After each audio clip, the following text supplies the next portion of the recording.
Guntur CPI జిల్లా కార్యాలయం మల్లయ్యలింగ భవన్లో వామపక్ష పార్టీల జిల్లా నాయకుల సమావేశం సిపిఐ జిల్లా కార్యదర్శి జంగాల అజయ్ కుమార్ అధ్యక్షతన జరిగింది.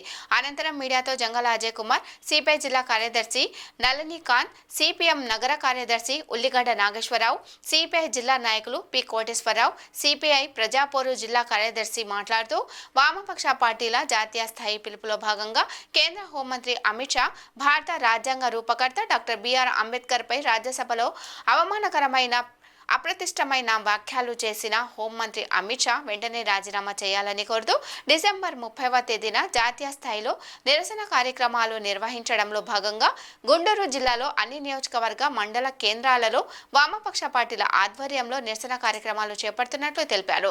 అందులో భాగంగానే గుంటూరు నగరంలో లార్జీ సెంటర్లో అంబేద్కర్ విగ్రహం వద్ద భారీ స్థాయిలో నిరసన కార్యక్రమాలు నిర్వహిస్తున్నట్లు తెలిపారు.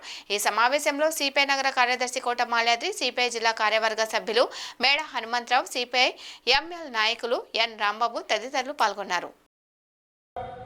ఉన్నదని ఇప్పటికే దేశవ్యాప్తంగా నిరసనలు పెళ్లిపుతున్నప్పటికీ నరేంద్ర మోడీ అమిత్ షాను వెనకేసుకురావటం వారి యొక్క రాజ్యాంగ వ్యతిరేకతకి అద్దం పడుతూ ఉన్నది. అమిత్ షా పార్లమెంటులో ప్రసంగిస్తూ అంబేద్కర్ అంబేద్కర్ అంబేద్కర్ అంబేద్కర్ అని జపం చేస్తూ ఉన్నారు. దానివల్ల ఏం ప్రయోజనం లేదు. అదే భగవంతుడిని కనుక ప్రార్థిస్తే డైరెక్ట్గా 10 సార్లు స్వర్గానికి వెళ్ళొచ్చని వ్యంగ్యంగా మాట్లాడటాన్ని భారత ప్రజానీకం అంతా కూడా ఖండిస్తూ ఉన్నది. ఇవాళ ప్రపంచ మేధావిగా, భారత రత్నగా, భారతదేశంలో లౌకిక ప్రజాస్వామ్య వ్యవస్థని రూపకల్పన చేయటంలో రాజ్యాంగ రూపశిల్పి, రూపకర్త అయినటువంటి అంబేద్కర్ గారి మీద అనుచిత వ్యాఖ్యలు చేసినటువంటి అమిత్ షా తక్షణమే రాజీనామా చేయాలని కోరుతూ రాజీనామా చేసే వరకు ఆందోళన కొనసాగించడంలో భాగంగా ఈ నెల 30వ తేదీన గుంటూరు జిల్లాలో ఉన్నటువంటి అన్ని నియోజకవర్గాల్లో నిరసన కార్యక్రమాలు చేస్తాం.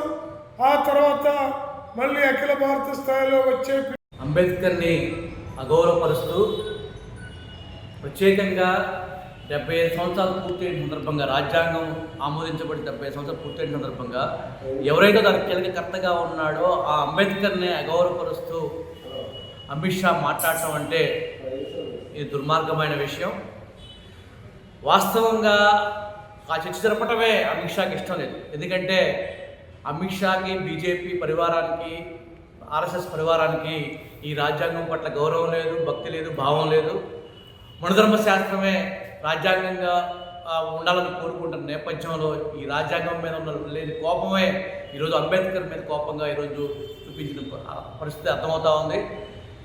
ఒకవైపు మోడీ మోడీ మోడీ మోడీ అని పెద్ద ఎత్తున జపం చేస్తున్నటువంటి బీజేపీ వాళ్ళు, ఉల్లిగడ్డ నాగేశ్వరరావు, సిపిఐఎంఎల్ పార్టీ జిల్లా నాయకుల్ని మోడీ యొక్క నిజస్వరూపం అనేది మోదీ షా ద్వారా అందరికీ తెలిసింది పార్లమెంట్ సాక్షిగా. ఎందుకంటే ఈ రోజున భారత రాజ్యాంగ నిర్మాత ఏదైతే ప్రవేశపెట్టాడో ప్రజలకు అందుబాటులో ఉండాలనేటువంటి విషయాలను ఏమాత్రం ఏ రకంగా తీసుకొచ్చాడో వాటిని అమలు చేయాల్సినటువంటి బాధ్యతని పక్కగా నెట్టేసి మీరు ఎప్పుడు అంబేద్కర్ అంబేద్కర్ అంబేద్కర్ అంబేద్కర్ అని ప్రస్తావించడం అనే దానికంటే కూడా మీరు దేవుని తలుసుకుంటే మీరు మోక్షం కలుగుతుందని ఒక పక్కన చెప్పడం అనేటటువంటిది మతోన్మాదం అనేది ఎట్లా వాళ్ళు రెచ్చరిల్లిపోతుందో రెచ్చగొడుతున్నారు అనేది పార్లమెంట్ సాక్షిగా స్పష్టంగా అర్థమవుతుంది. ఎందుకంటే ప్రజల పట్ల ఏమాత్రం కూడా బాధ్యత ఉన్నా కానీ ప్రజల సమస్యలు ఏంటి, ప్రజల యొక్క సమస్యలకు పరిష్కారం ఏంటి అనేది సూపరించిన. నా పేరు పాడిమండ కోటేశ్వరరావు, సిపిఎంఎల్ ప్రజాపోరు. పార్లమెంట్లో అంబేద్కర్పై అమిత్ షా చేసిన వ్యాఖ్యలు అనుచితమైనవి, ఖండించదగినవి. భారత ప్రజల ఆరాధ్య దేవుడు, భారత ప్రజల ప్రియతమ నాయకుడు, పీడిత ప్రజల పక్షాన్ని నిలబడి తన జీవితకాలం శ్రమించి పోరాడిన అంబేద్కర్ని తోలనాడుతూ తనని అగౌరవపరుస్తూ, కించపరుస్తూ మాట్లాడడం అనేది హేయమైన చర్య. ఇది కేవలం అమిత్ షా కాకతాళీయంగా అన్న మాట కాదు. ఇది భావజాలపరమైన సైద్ధాంతికపరమైన పోరాటం. అంబేద్కర్ ఈ రోజున గ్రామానికి, వీధికి, పట్టణానికి, నగరానికి విస్తరిస్తూ ప్రజలందరి చేత మనల్ని పొందుతూ మొత్తం అంబేద్కరిజం యొక్క సైద్ధాంతిక దృక్పథాన్ని, తన యొక్క బలాన్ని, తన